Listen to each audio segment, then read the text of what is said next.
I'm dreading senior day. I just hope I don't cry. It's our last game. It's a very emotional day, and it's a happy day as well. I'm not satisfied. I'm not. I feel like I need to go out with a bang.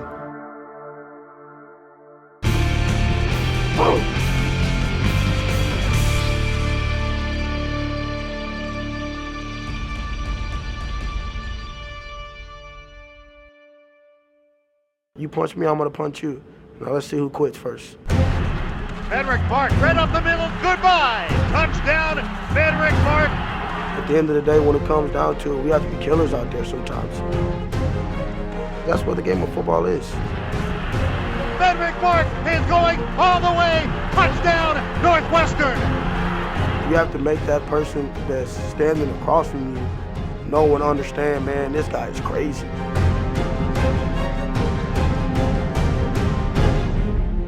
The monkey has been pronounced dead for the first time in 64 years. The Wildcats have finally done it. Last year, we finally won the bowl game.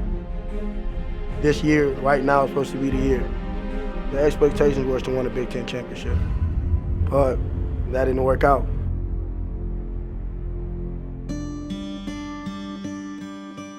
First game, I'm coming off an injury already. Maybe 50%, maybe. I had tweaked my hamstring just a little bit to where I couldn't really burst. Next thing you know, I can't play anymore. And it kept lingering, and then eventually I feel good. And that was, Ohio State weekend. Ladies and gentlemen, your Northwestern Wildcats. Going into the game, after the first, second, and third quarter, we thought we were going to beat the team. Touchdown, and the Wildcats go back on top. We end up losing the game, and it just seems like from there, everything kind of snowballed downhill.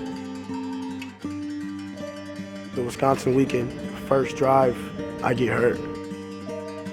I tried to run again, and basically my body was like, all right, we can't do this. Venric Mark without the pads and helmet, he's a spectator today. Finding out that, it looked like that he had a fracture, we'd have to shut him down for the year. I thought about it, and I'm like, even though we've been losing, we still have a season. If I'm not going to be playing, I still need to be there for my teammates. I just can't stand sitting on the sideline watching these games.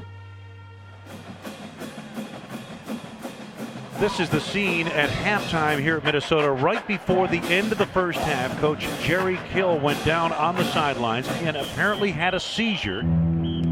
Coach Kill is probably one of the strongest people I know.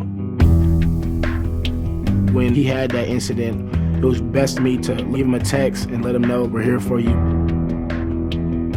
He's a very powerful person, and so am I. Me and him are the same people. We're just built and we just look a whole lot different. People say Coach Kill's wired differently. He's had a few issues and so forth.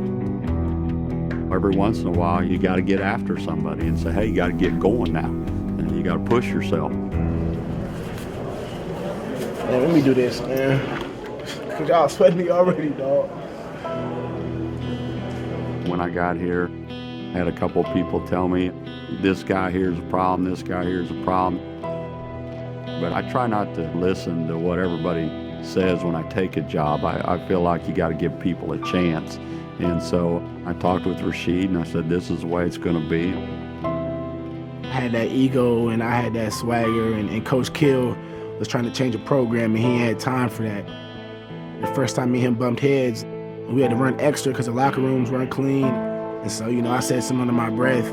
Coach Kill walked up to me in front of everybody and just told me to shut up and run. Me and him sat down in the office with the academic advisor and my parents. He was just telling me, like, in the past, I would have kicked you off my team because I don't want any type of distraction. But he understood my situation. He went through several foster homes and went through many struggling situations and adversity. And then he found a family that's special and adopted him and his brother. It's hard to trust when you've been to 8 or 9, 10 foster homes. You can push a kid in a football program academically all you want, but at the end of the day, they got to know you care more than just football. Coach Kill, he just told me, like, look, you could have a big future. That was like the big day when I kind of changed my life around, because Coach Kill stuck with me. I had to change my ways.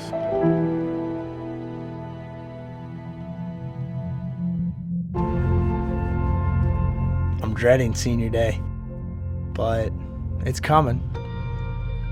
Whether I'm ready or not, I just hope I don't cry. I've known the Morris family since the early 80s. They've been like family to us, and certainly I've known James since he was a little guy.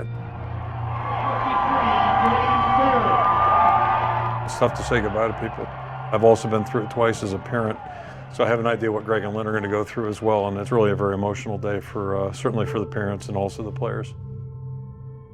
This will be year 26 working with seniors, and obviously this one's going to be a little different because rather than stand back on the sidelines, I'm going to have to be on the field with Lynn to meet James with a smiling face but a tear in my eye.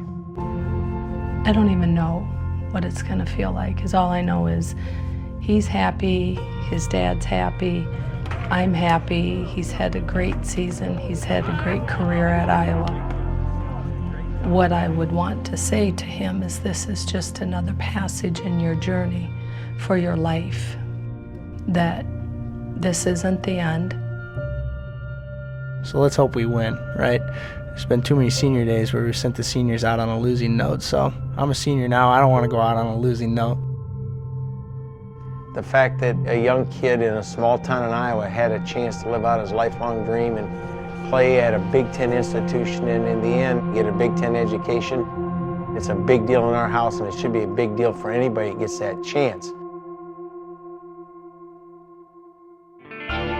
The Journey Big Ten Football 2013 is presented by Best Buy.